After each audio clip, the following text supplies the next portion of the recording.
Hello! It's Jamie Jirak. I am live on my YouTube channel for the first time. This is very exciting. Thank you all for joining us. If you're new, should be new because this is a brand new channel. I'm doing reviews, recaps, rants, rankings, so much more. And if you're watching this, it means you're probably a Star Wars fan. And I have something fun in the works for Clone Wars, so keep an eye out for that. Today, I have a really good friend of mine joining to talk about her journey of watching Andor before Rogue One. She's an actor, singer, dancer, writer. That's right, she does it all. Nicole Clifford. Woo! Yeah. Hello. Oh, thank you for being here. Thank you for having me. I'm so excited. I know. So to give people a little insight into what we're doing, a couple years ago when Andor season 1 came out, we were talking about it, and I found out that you had never seen Rogue One. Correct. Yes, and I was like, oh, well, I want to turn you into an experiment and see what would happen if you watch Andor first. And I feel like you definitely forgot about it because I kept bringing it back up, and you were like, "What?" Like, Nicole, I think about this every day. You're like, just don't do anything, and then I'll tell you to. So that's what I was doing, and then you'd be like, "Can't wait," and I'd be like, "For what?" Fair. The amount I think about Star Wars is a lot. So this has been really in the works for a while. Okay, I first want to know, what is your history with Star Wars? Because if you're someone who didn't go see Rogue One in theaters, I can imagine you're like the biggest fan. And no judgments. You're allowed to be like, fuck Star Wars. Definitely not fuck Star Wars. I like Star Wars. The first time I saw Star Wars was actually with Tony and Christoph and Brandon, like years and years ago. We were like, we should watch all the Star Wars movies from the 70s, all 3 of them. I think we did it in one day, and it was really fun and really great, but it was never something that I was like, I should hitch my wagon. Like, I just had no idea how far the ripples spread, so I was a little ignorant. But I love the original movies. Fair. I did see the 3 newer ones from the early 2000s at one point. I remember watching the 3rd one a lot when it was on like late night HBO when I was like in my teens, and I really love Ewan McGregor, so I was really into it, but never really connected the storyline. I really thought they were 2 separate things. That's fair. They feel kind of separate. Ewan McGregor is the best thing about it. And I was curious if you'd seen the prequels, because I felt like when Jimmy Smits entered the scene in Rogue One, I felt like I had to tell you, like, just so you know, that's Benjamin Bratt, which is crazy for me to be like, because you were like, I feel like you just maybe prefer Benjamin Bratt as an actor, or as I can be, and an actor, a good actor, but also like, hello. Fair. But that was weird. Like, you probably, even though you've seen the prequels, I imagine while you were watching Andor, you did not know that this character, who he was. Did you? No, the Benjamin Bratt character? Yeah, no idea. That he was Leia's father. No idea.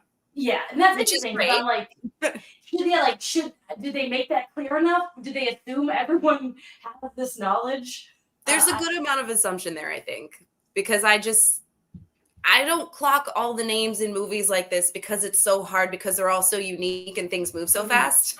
So you get like 20 characters and you're like, okay, I think I'll remember 3 of these names. They seem like they got the most screen time. And then the next time, hopefully subtitles will tell me who's talking, because I did not remember. That's fair. A friend of mine, I remember a few years ago, he tweeted kind of a salty tweet about Rogue One. He's like, I dare you to name 6 characters in Rogue One. And like, I can do that. But I understand that maybe the general population can't. Did you feel, before we get into the Rogue One of it all, watching Andor, was there anything that you felt maybe you were like missing pieces of? Nothing specific, really. I will say Saw Gerrera, I never felt like I knew enough about him, either in the series or the movie. I was kind of like, you seem so pivotal, and you're so freaking Forrest Whitaker awesome. Why do I feel like I know nothing about you? Like, are you basically good? Are you basically bad? You kind of kidnapped that kid, but it seems like for a good reason. Like, what's going on with him? Those are fair assumptions. So he started as an animated character. So when he showed up in Rogue One, as an animated in the animated shows. Oh, okay. So yeah, so when he showed up in Rogue One, at that time I hadn't seen any animated stuff, so I didn't know who he was. So that's like one of the, like, even me, like, who, you know, I consider myself quite a big Star Wars fan, but animation, it took me a while to get into. And so but he is kind of a bit of a mystery and he's a weirdo. I feel like in general. Starting Rogue One with him giving him a child, I was like, is this wise? Like, that's a good point. What? One of the biggest issues with Andor was that the one kid who, now I'm forgetting his name, when he was like hanging out with Saw and Saw gave him his like gas drugs to do, and that episode ended with like, we're doing drugs, but then they never, like, he didn't become addicted or anything. They never talked about it again. No.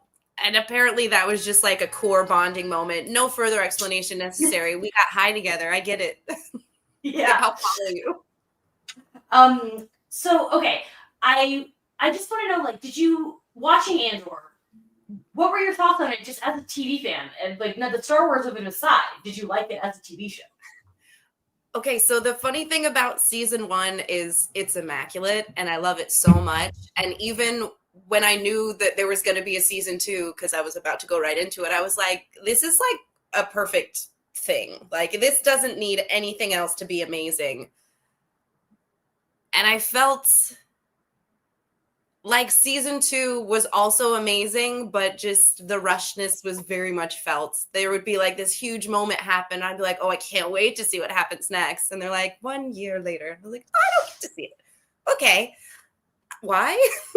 I'm 100% with you there. And it's because they basically had to cram 4 seasons into one. And it's, quick plug, I was on the podcast We're Watching What, and I really talked deep into this. I think season 2, everything you do see is incredible, but I mourn the things we did not get to see. Yes. Mm-hmm. Yes, very much so, yes. We do have some people watching live, so I just want to shout you out and say, jump in the comments. Let us know your thoughts on Andor Season 2. Did you think it was perfect? Did you have some questions? So like we're like so close to getting into Rogue One because we're really here, you know, to get all up in that. But I'm curious if you, before we get into it, did you clock Mon Mothma from Return of the Jedi? Did you know that character was in the original trilogy? Okay, so consciously, no, but every time they said her name, it sounded familiar. So I was like, I feel close to you. I can't recall why exactly, but every time they said her name, I was like, she's like important. Like, yes. Not just like casually. She's like important. I can tell. And so she's amazing. She's my favorite part of the show. And a fun little fact, obviously Genevieve O'Reilly was not in Return of the Jedi. That actor is in her 90s now. Right. But in 2005, if you hear sounds, it's because the cats are fighting right over here. Can't do anything about that. Genevieve O'Reilly was cast in Revenge of the Sith. And she's in a cut scene as Mon Mothma, but she was cut from it. So now, like 20 years later, she got to come back, play the role, and really thrive. Oh, yeah. Great arc, great storyline, great calm under pressure, just no notes. Mm-hmm. All right, so the reason for the season, this is why we're here. I've waited years to talk to you about Rogue One. This was just like a friend thing. We were just going to sit down and have a drink and talk about it, but now I'm turning it into we have an audience. So the pressure's on. What did you think of Rogue One? So I liked Rogue One, but, and this is where like watching Andor before Rogue One really bit me in the ass because I just became so naive and desensitized to him always making it through that it did not occur to me that it wouldn't. And they I had no idea. And I was just like, see, I've been conditioned very specifically to believe that this can't happen. And now, what the hell? You told me you went back and rewatched the finale, so now you see like the baby hits harder. It hits so much harder, and just that entire like slow-mo walk to the ship to leave. And when I watched it without knowing, I was like, God, this is so like sweeping and cinematic, and it's just like, you know, life goes on, but the people on the mission have the mission to go on. And then watching it back, I was like, he knows he's not coming back. And he's just soaking it all in. This is ridiculous. Why, Cassian? Why? So Just everybody laughing, like, not me. I'm gonna go clock out now. Bye. He's out. He tried to get out so many times. Do you think that do you like have any regrets? Like, do you think that you should have watched Rogue One first, or do you not mind that I turned you into an experiment? I strongly believe this was the right order for me because I don't think you could have convinced me to watch a prequel knowing where it was gonna go, because you know this about me. I don't like not that happy endings very much. Yeah. I have written off series after a single episode where I'm like, you don't get to make me feel like this, and then just act like it's fine. And that probably would have been applied here. But then again, Stellan Skarsgård, so I always was going to watch it. That's fair, yeah. For those who don't know, I made Nicole watch all of Buffy and Angel, and then I was like, Season 5 of Angel is my favorite season of TV. But Nicole did not like how they treated all the characters. And this is very Rogue One. I'm like, it's a massacre. Why is it a massacre? What is going on? Don't we like these people? It is kind of a bummer. At one point when we were watching the movie, because we watched the movie together, you said you just said to Cassian, "Sir, you're a father." And I liked this because I spent the last 9 years watching this movie and rewatching this movie, and I always thought of Jin and Cassian as kind of a ship. I saw them a little romantically, but now with Bix in the picture, that's the main thing that's changed for me watching this movie. I don't really see them as romantic anymore. But Bix did leave 2 years ago. So, what do you think? Did you get a romantic vibe? You were kind of yelling at him. I got that they were trying to imply that, and I resented it because I'm like, first of all, there's been no pleasantry of words here, just shared morals on a mission. So I kind of interpreted the hug at the end of two people who willingly knew they were sacrificing themselves for a bigger thing, and they were just like, I need comfort in the last second of my life. And I was so glad they didn't kiss, because I was really going to be upset if they did. I'm with you. I agree that a kiss would have been maybe a little too far. You know who I do wish kissed was Baze and Sharut, Donnie Yen and the other guy, oh my God, I love them so much. To me, they are space husbands. I want to ask you if you could, because I was thinking about this, if you could take anyone else from Rogue One and have a prequel, who would you pick? And I originally wanted to say those two, but I decided no, because in my headcanon, they're married, and if I got a prequel, that would ruin my headcanon. Yeah, they might not go that route, which would suck. Yeah. Honestly, I'd love to know more about Saw Gerrera. Am I making this up? I felt like he had legs in Andor, and then he kind of didn't in Rogue One. It seemed like he was a half robot situation, and I was like, I'm sorry, is there any context to this? What? That's a good point. I thought he was more like a brace kind of a thing. People in the chat, so let us know. I honestly don't know. I will tell you one thing though. I've always been knowing Saw Gerrera mostly from Rogue One. I always roll my eyes. It's so overdramatic. And he's like, save the rebellion, save the dream. It makes me laugh, but I feel like I got more context of why he's fucking nuts in Andor. It made me appreciate how nuts he is in Rogue One. Yeah. I want to know so much more about him. Luthen trusted him, but didn't. And the rebellion trusted him, but didn't. But they were always still willing to kind of work with him and include him. But I'm like, but you wildly mistrust him. Where does it come from? And why do you consistently move past it? What is the deal with this guy? Fair. The little bit we do know based on just the movie and the show is that they just have different versions of what it means to be a rebel. Saw is more of an extremist, doing things kind of in a crazy way. Jin says, you're all rebels, aren't you? And my mom was like, yeah, but that's enough. Yeah. We're fighting on the same side. Jonathan in the comments says that Saw had a life support in the movie because he had trouble breathing because of the air on the planet. I thought he was just still taking those drugs.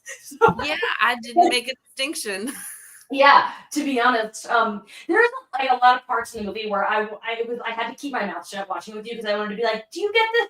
Do you understand? Do you know what's happening? Just the little things, obviously that don't matter for the greater story, but an example. So, Galen putting a flaw in the Death Star. That being the whole thing. So obviously in the original movie, that they get the plans and the whole thing is the flaw in the Death Star. And for like decades, people would make fun of that. Like, why would they build a flaw in the Death Star? And they made a whole movie explaining that kind of rebellion. Yeah. Did you clock that this movie ended and led right into the original? I had an inkling. I mean, obviously watching Andor, and those are the 3 movies that I watched. So I was like, I know where we start here. I know that they get the plan. So once they started talking about the weapon, I was like, I'm pretty sure I know where this is going. I like it. It's nice to have backstory, especially because, when you watch the first one, you're like, is it just me or is this a glaring hole in the plot? Yeah, I do. And it is impressive how well they pieced I think together. Shout out to Morpheus in the comments, who's here from Arizona. What's up? Love that. Let's see. Another thing that I was wondering, when Mon says to Bail, she mentions your friend the Jedi. Did you know who she was talking about? No, but not explicitly, but I was like, I'm assuming we're reaching like Obi-Wan territory. Exactly. Yeah. Okay. I was like, I don't know for sure, but I'm pretty kind of sure.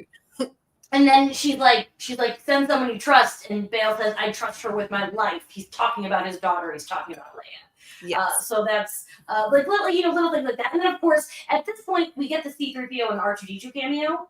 That was fun. Was that okay? I was wondering if that was like an eye roll moment for you, or if you enjoyed that. It was cute because obviously I knew that like the ends were going to connect. So I was like, it's nice to shout out a second. I really thought for some reason that there would be some version of C-3PO in the series. And I get that that's what K was.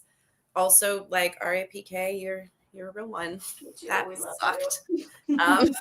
Pretty bad. But yeah, I liked it. I thought it was cute. And it wasn't like a central thing. It was a very like off center, like, oh, hey, like not step into the spotlight a moment to be like, well, this is where we're going. And it makes sense that they're there. Like they would be on Yavin. But what's interesting is at that point, C-3PO and R2-D2 were the only characters to be in every single feature. But then Solo came out and ruined their streak. I think Anthony Daniels, who plays 3PO, was pissed about that. I can't, I don't know what words in his mouth, but I do think he was mad about that. I feel like I watched Solo at one point and was like, this is a decision I could have rethought. Solo, I fully gaslit myself into liking Solo. Like, I didn't like it the first time, and I just kept watching it, and now I'm like, yeah, Solo's good. And you're like, I know everything that's going to happen. Yeah. I just did that thing where I kept watching it, and now I'm like, yeah, Solo. Yeah. I'm really great. I Clockwork Orange myself into liking that. This is fine. I like it. Yeah. So when this movie came out 9 years ago, it was kind of the beginning of the technology to like deep fake actors, basically. So we've got Peter Cushing, Grand Moff Tarkin through the movie, and then we have Leia in the end. I think Tony and I disagree. Tony thinks Leia looks better. I think Peter Cushing looks better, and I think it's because Peter Cushing already had such a cut weird face that deep faked, and at the time 9 years ago it was cool. It was like, oh, it's neat that they did that, but now it's gone too far. I hate it now. This movie set a precedent that is awful and dangerous. I hate these they did it with Ian Holm and the new Alien. Every time now, it just gives me a bad feeling in my stomach. And you're an actor. How do you feel about this? I feel so strongly that a cameo is one thing, but a performance is a whole other. And I don't like it at all. Although we did kind of talk briefly about how James Earl Jones is going to continue to be this voice forever. And I'm like, see, I'm not necessarily against that. But he was alive to give consent. And, if people aren't, you need to let them be. Exactly. I think that's a big part of it. Peter Cushing didn't have any say in being in this movie. And even if it's their estate or their family gives permission, we have Billy Lord gave permission for the Leia flashback in Rise of Skywalker, but it feels weird. I don't like it personally, and there's an uncanny valleyness to it that also doesn't work for me.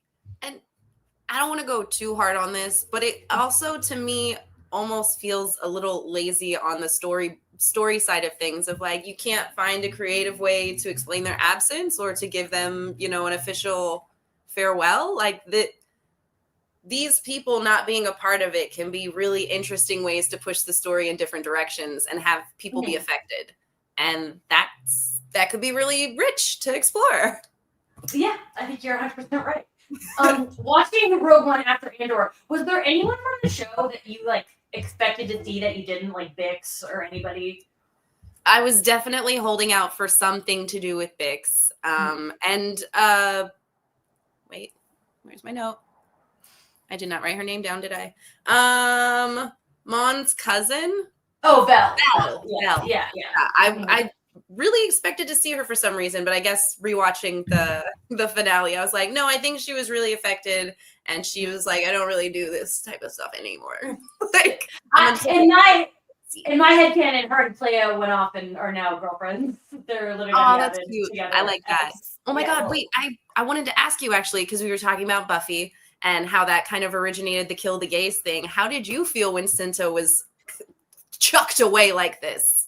Girl, listen, I hate to, I don't want to like use bury your gays too much because like gay people can die in shows and movies, like especially in Andor, people are all gonna die. But they did the straight bullet thing, which is exactly Stark as in Buffy, exactly how Lexa dies on the 100. Like it's how all the best lesbians died. It's so infuriating. Just awful. I was glad that kid got a redemption moment because I was like, you fucked up real bad, but also you saved Cassian, and that is worth something, and kind of gave us K, so that's nice. Yeah.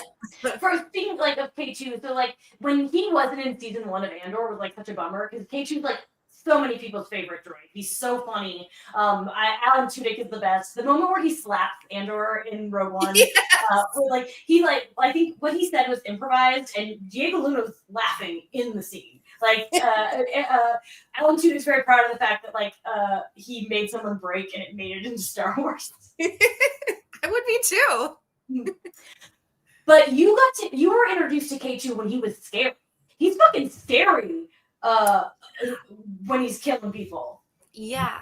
I also needed to rewatch the finale because I was like, I could have sworn K2 was taking on fire at one point in the show and it was doing nothing, but then I realized rebels have bullets, Imperial guards have blasters, different things. But I was really about to be like, I think I found something. Never mind, I didn't. Between Andor and Rogue One, do you have like a favorite character? Favorite character? I mean, Luthen. Oh, sure.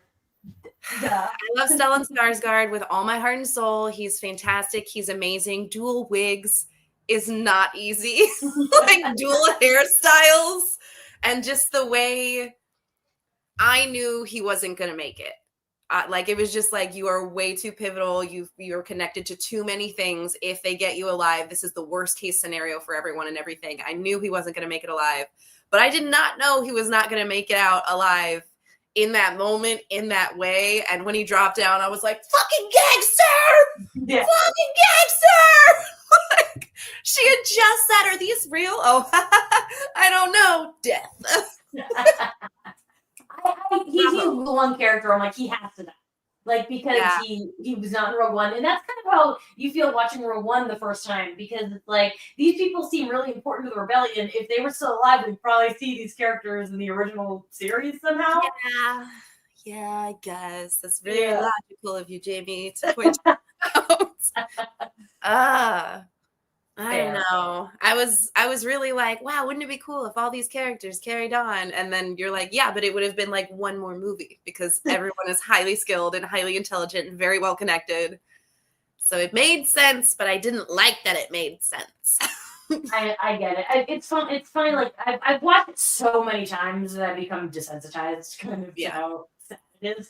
There are certain movies that I still like.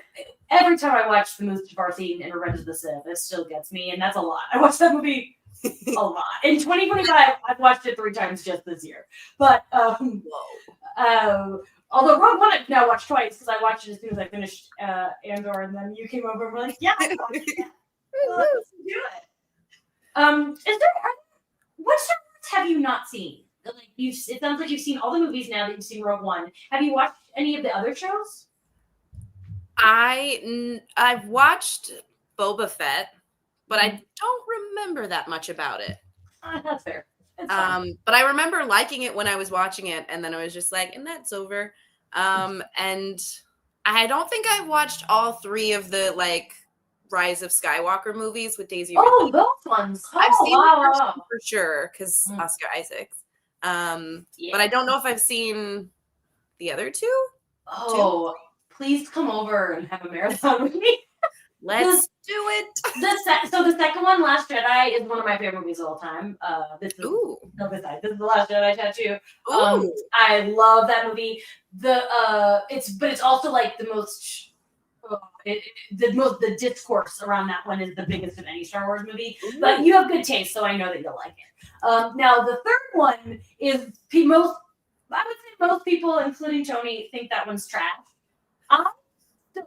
There are choices that I'm like, God, this was stupid. J.J. Abrams, what were you thinking? But it's still like a fun Star Wars movie, in my opinion. Okay. I will be very curious to see where I think you're gonna like the second one and not like the third one. That's my prediction. Okay. I mean, I'll have fun watching them. That's what I love about Star Wars is whether I like it or I dislike it, it's always fun to watch. And if I dislike it, the jokes are always immaculate. And it sounds like we have a sequel to this video. We're going to watch the sequel, and then we're going to come back and do a live. And I'm yes! How you feel about those? I'm down. Yeah, great. I love it. Thank you. Did you watch Obi-Wan? Since you said you're a Hugh McGregor fan. Oh, yes, I did. I did. But again, I don't know what it is. I enjoy it when I watch it, but I definitely am like, chunk, like clean slate after it. I don't hold on to details as much as I know I should. So that'll be exciting to like fit in some more movies and be like, hold on, is that that's the same guy? Okay, that's cool. The sequels are definitely their own zone. Like a lot of I mean, they connect to the original trilogy a lot because the actors everything goes. But like TV wise, not really. Although Sean Levy's new movie with Ryan Gosling takes place after the new trilogy. But it's not connected, but it does take place closer to that time period. Okay. Interesting. Yeah. I feel like we've hit like almost a 30-minute mark. I think that's the perfect amount of time to talk about this. But I know you took some notes. Was there anything else about this experience that you have yet to talk about that you wanted to bring? I don't know. That's wait, 2 things really quick. Rewatching the finale, I was reminded how much I really, really loved the pilot episode of Andor. If I were obsessed with those actors, I would have been really, really pissed. And I was a little annoyed because I was like, oh my God, I love him. I love her. And then they just all expired. But I loved that Karras's notes just kept spreading. And what's his name? Hold on. Partagas. That he's listening to that before he offs himself, because I was like, first of all, did he just have a mini arc? I think perhaps. I mean, yeah, he didn't want to face whatever was coming, but also he was affected. And it was just such a beautiful, potent reminder of like, guys, make your art. It affects people in ways you have no idea. It is so profound. Make your art, people. It could start a rebellion. That's lovely. I love that. Oh, what was the other one? Oh, and I just wanted it on the record formally that like I thought Kino Loy would come back at some point in some form, and he didn't, and that made me sad. That made me sad. Even in Rogue One, I held out like a little bit of hope. Like, wouldn't it be so cool? And then you were like, he's probably still in prison, and I was like, huh. Yeah, I like to imagine that he got pushed over with the crowd and drowned and helped him. Is how I very optimistically thought about that. Because I'm like, if you stay here, you know what's going to happen. If you jump, you might not drown. That's a good point. I think when all is said and done, that's my favorite episode of the series. God, it's so good. So good. I really liked the Luthen look back episode. Oh, that was incredible. That was so good. Let's play it to this guy. It's not his daughter, but it's not his girlfriend. No. But who are you? Yeah. Daughter-like. Daughter S. His ward. He's bored. Exactly. Okay, so I like to do ratings out of 5, like 1 through 5, half stars are allowed. Separately, Andor as a whole, or you can do season 1 and season 2. There are no rules. What would you give it out of 5 stars? I mean, even the issues I have with season 2 about pacing, I'm like, I understand why they were made. You still cover a lot of good ground here. And knowing the characters so well, you're like, you don't need everything that happened. I just wanted to see some of the things that happened. Hardcore 5 out of 5, indisputable, just beautiful series, incredible acting. And as someone who's not like heavy into Star Wars, I was like, I really enjoyed seeing a whole Star Wars series and there not being a lightsaber, because it's such a rich, dense world that, like, can we not make it about one item of this world? Like, it's super cool item. There's like a dozen movies that have already used it really well. I really appreciated that as someone like not already in the culture coming in. It felt like that would have made me feel like, oh, am I supposed to know the ones with lightsabers? Are they people I met already? I agree 100%. It is really cool to see this type of Star Wars. It's obviously different from anything they've done before. And I've said this before, but there are moments watching Andor where sometimes like an alien creature would walk by and I'd go, oh yeah, this is Star Wars. Like, yeah. Like, oh, the guy who looks like a walrus. Oh yeah, this is Star Wars. All right, because Star Wars. Yes. What would you give Rogue One out of 5? Rogue One, I think I would give like probably like a 3.5, almost a 4. That's good. That's what But Tony gives it. You what? Tony's also a 3.5 for Rogue One. I'm like, it's good, it's fun, it's just a little bleaker than I was hoping for. Yeah. But I love, like, Melancholy is a great movie, and once the planet started to do its thing, I was like, this is giving very, like, you know what? I'm not going to stress. We're not going to make it if we try. What if we just sit and enjoy the view and just have a moment of humanity before humanity ends? Liked it. I liked it in its bleakness, but also was very disappointed. They're both 4.5s for me. The show is so close to being a 5, but I got so mad at some of the stuff in season 5 that like for me, the season 1 spent so much time on Mon Mothma and her childhood friend, and like they're kind of working with the rebellion. But then we got nothing with her and Bale. All of a sudden, her and Bale are like in the rebellion together, and they're making plans. And I'm like, give me that. Give me how did they figure out that the other was involved? How did that conversation come up? I would have loved to have seen that. But like again, it's still everything we saw was perfect. Truly, it's beautiful, and I think that it set an IMDb record for like the highest scores per episode of any show ever. Ooh, that's nice. That's agree. It's pretty cool. Good, pretty damn good. Yeah. Did you feel like they were kind of flirting a little bit in season 2?